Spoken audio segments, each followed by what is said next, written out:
நண்பர்கள் அனைவருக்கும் வணக்கம். இன்னைக்கு நம்ம இந்த வீடியோல வங்கி வாடிக்கையாளர்களுக்கு மிக முக்கியமான புதிய அறிவிப்பு ஒன்று வெளியாகி இருக்கு. ஸோ அதை பத்தி தான் இப்ப நம்ம பார்க்க போறோம்.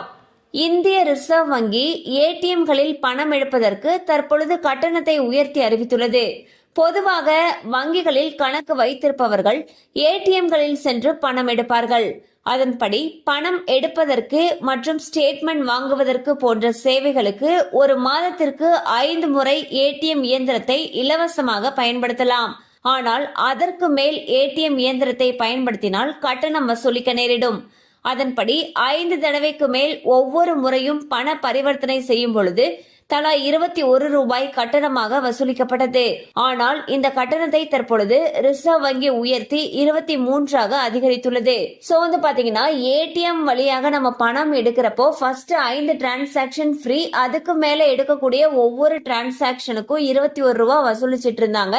இந்த 21 ரூபாயானது 23 ரூபாயாக உயர்த்தப்பட்டிருக்கு. இந்த மாற்றம் பாத்தீங்கன்னா மே 1ஆம் தேதியிலிருந்து அமலுக்கு வரும் என்று தகவல்கள் தெரிவிக்கின்றன. கண்டிப்பா அந்த அப்டேட் உங்களுக்கு பயனுள்ளதா இருந்திருக்கும் நம்புறோம். மேலும் இது போல அப்டேட்ஸ் உங்களை உடனே ரீச் ஆகணும்னு நினைச்சீங்கன்னா நம்ம சேனலோட தொடர்ந்து இணைந்திருங்கள்.